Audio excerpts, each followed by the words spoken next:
Hey everybody, this is John Costigan. In this segment, I know it's probably going to be a unique name, but it's called Hope. It's about hope in sales and how this can help you if you change your opinion on this a little bit. I've done a couple takes on this because I want to make sure it was really clear. And when I was watching it back, I referenced my 5-set CD called What to Say and How to Say It. And as I'm watching the tape, when I get done, I'm like, oh yeah, it's right there. I'm like, oh yeah, it's on the wall back there, and I completely forgot it was. But it was with this really young guy, like 15 years ago, who was really young.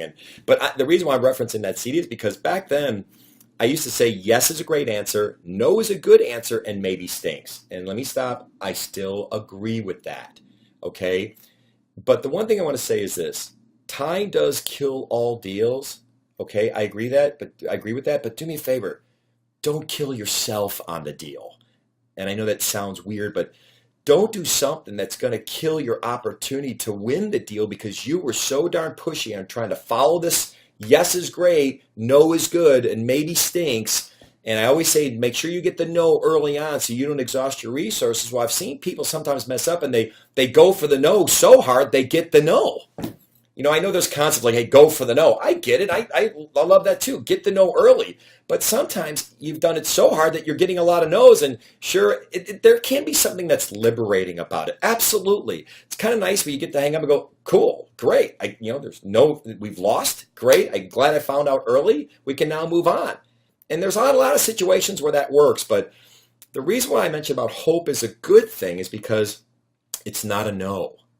And I want to make sure that you're not losing the deal because you tried to follow this darn methodology 15 years ago and you pushed so darn hard that you got the no. I mean, you got a great company and a great product. Just make sure that you're the one who doesn't screw this up by going for this concept. One of my favorite movies is Shawshank Redemption. Most of you have probably seen it. Phenomenal movie. And right towards the end, Morgan Freeman's underneath a tree by a rock wall, and he's reading this note that was left to him by Tim Robbins when he escaped from prison. And he's reading it. And of course, you hear Tim Robbins' words as Morgan's reading it. It says, Red, and that's his character's name. He goes, Red, remember what I said. Hope is a good thing, maybe the best of things.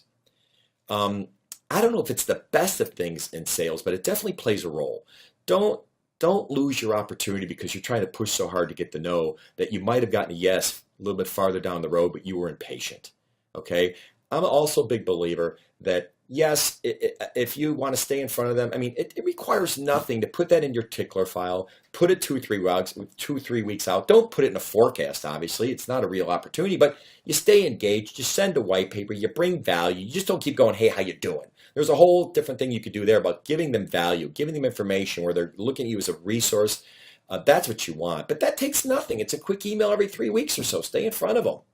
I'll stay Hope Alley there just to do that. So I would stay with Hope on that. Okay, but when they say, why don't you fly out, I need to have more of this, give me a proposal, then you can get back on the phone and qualify a little bit harder because maybe they now have a need and they've cracked open the door. I will tell you, just before we leave, we had a sales rep for one of my largest clients, a software company up in Burlington, Massachusetts, where this rep stayed engaged, and they virtually said, "Nope, we're with their number one competitor." He goes, "We're with these folks. We bid it for whatever. We're not gonna change." And he just stayed in there, kept staying. Sent an email about every 3-4 weeks, and his name's Mark. This is the rep's name. Well, next thing you know, he pinged this person, and the VP called him up and said, "You know something? They just screwed up. You just got another shot to get back in," and they nailed this deal, and it was huge. The deal was so big, it probably should have gone to the field, but since this inside rep did such a great job, they wanted to work with him. So hope it's not great, but it's not as bad as I probably made it sound out way back, the way I made it sound way back then. So hope is a good thing. Good selling, everybody. Hey everybody, John Costigan here. The toughest part to any sale is getting in the door, right? Tell you what, click on the URL below this video or go to costigantraining.com/free week. Take the first step of solving this huge problem of getting in the door. It's 5 days, 5 clips, less than 5 minutes. Click on the link. We'll see you in a few seconds.